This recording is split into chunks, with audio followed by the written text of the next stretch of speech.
I like to do what's called an M check because we're going to start and sort of follow through the bike in the shape of an M to make sure we check everything. So we're going to start with the front hub and the wheel and the tire. Probably if your bike's been sitting around for the winter, your tires are a little flat. And that sounds like it's not a big deal, but these days most people are running tubeless, so the risk is that while your air pressure's gone down, maybe the actual bead of your tire has dropped inside of the rim and leaked sealant all over the floor. As we mentioned, this bike here has tubes in it, but a lot of people these days are running tubeless. And one thing a lot of people don't know is that they can add sealant to their bikes at home.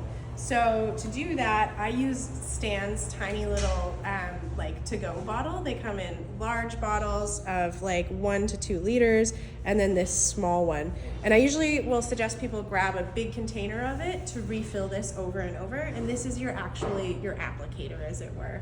To do that, it's important to know that this part, this is called our valve, and the valves have a core in them. That core is removable. So there are a number of little tools you can get and just ask at your local bike shop that fit on top of here. And we can turn. Insert the nozzle in here, and you're gonna pour the sealant inside. I'll hold a little cloth underneath to catch anything extra.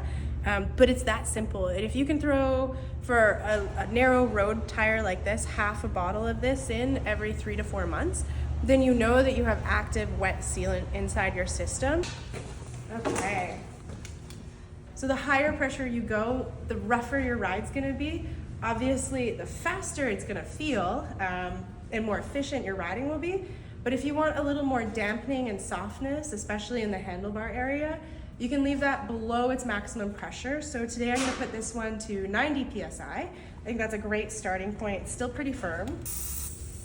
The next thing I want to check is that the wheel's on tight and that the wheel bearings aren't worn out. So I'm going to give this a nice side to side rock, and I don't feel any movement in here, but I'm going to come around and just inspect the quick release. It's up, it's tucked in nice and close to the fork, but it's also not hitting our fork, so we're not going to have any damage here as well. The wheel spins freely, and that brings us up to our next checkpoint here at the brakes. And we want to make sure that the brake caliper is centered over the rim, but when we squeeze the brakes, we also want to make sure that our brake pads are making contact only with the rim surface if we have rim brakes. With our M check, we've started here and we've moved up to this area, the headset.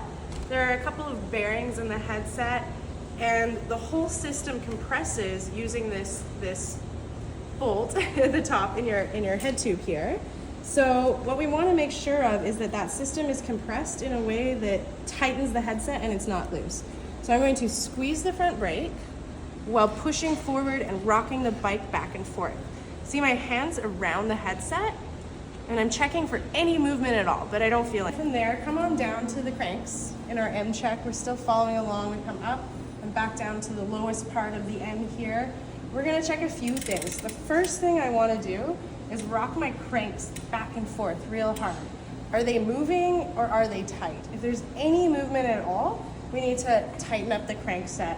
And if you don't have the tools to do that, then make sure you swing by the bike shops. They can help you out, no problem. And especially a road bike should be tight. If there's anything moving, we've got a problem. The next thing we're gonna do is check your chain. This is a chain checker. It's about a $15 item. You let your chain wear out past a certain point, past the points on this indicator, then you're probably looking at having to replace your cassette and your chain rings as well, which can push what would normally be a $60, $70 repair and parts into a few $100s of repair and labor. So we're gonna check it with this indicator. I'm gonna slot one side of it into the chain like so, and drop this side down. And unfortunately, this chain is what we would call pretty darn worn. So if the indicator fits inside the chain, that's a good sign the chain is worn. We're gonna check both measurements here. Okay.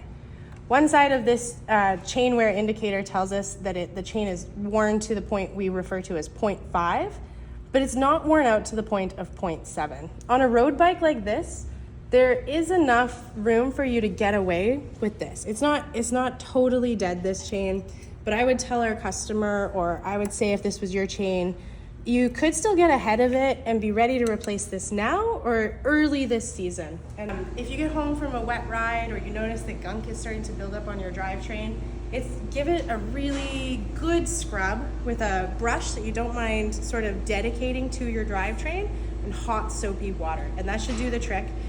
I use a dry lubricant mostly when we're working on road bikes because I know a lot of us are fair weather riders when it comes to road biking. We're not really out there in the pouring rain all the time. And if that's the case for you, if you're a fair weather rider and you're waiting till spring and sunshine come to pull your bike out, then you can stick to a dry lube too. There's dry lube and wet lube on the market. And a great way to remember what to use is if it's wet outside, use wet lube. And if it's dry outside, use dry lube. We're gonna pedal backwards while we sort of angle the head of the lube bottle towards the back of the bike so that it just kind of bumps along the chain while we're pedaling backwards. And I'm not even squeezing it, the lube's just kind of pouring out drop by drop. There's no need to do it really fast. There's no need to go really slow either. You can just sort of pedal along, dripping it on.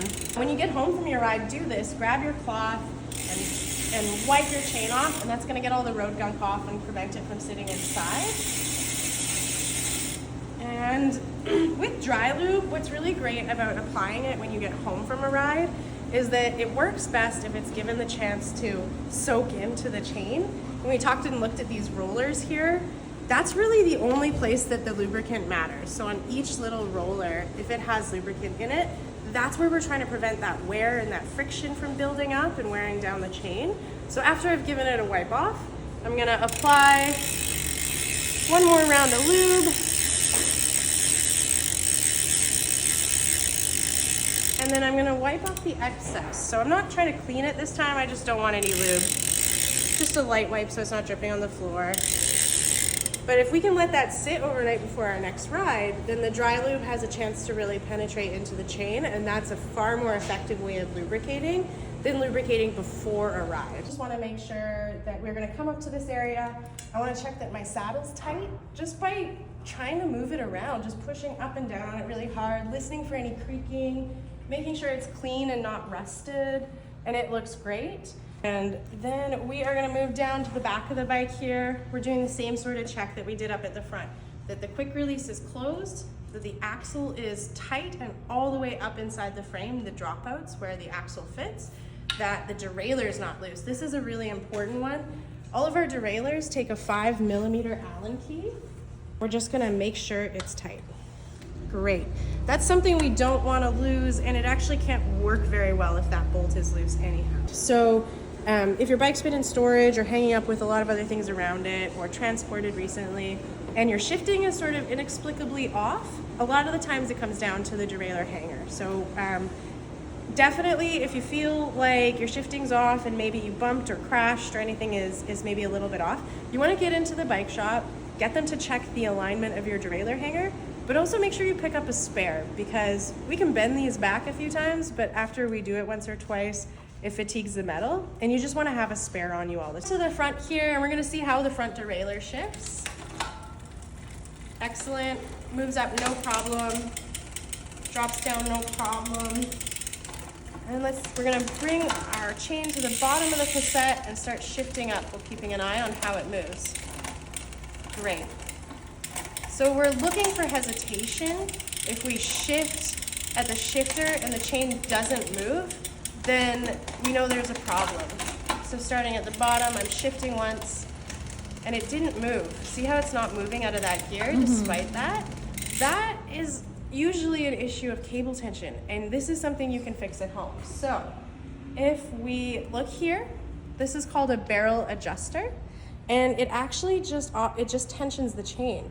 The only thing that's actuating your derailleur inwards and upwards of the cassette is this cable tension. So it's a very sensitive setting. This is a little adjuster you can use at home, and it's good to get to know this thing. If I turn it inwards towards the wheel, it loosens the tension off. And if I turn it back outwards, it's actually gonna increase tension.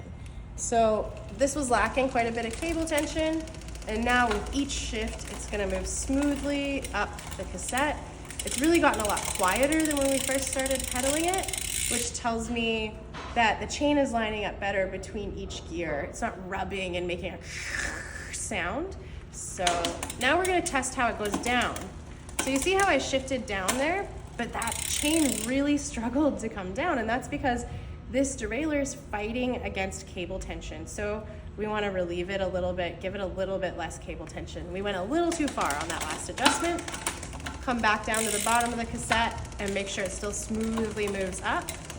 So it hesitated a little bit there. I'm going to give it just another quarter turn tight and test it again, back to the bottom. Great. It's moving up a lot smoother now, no hesitation. I shift and it shifts. I shift and it shifts real smooth.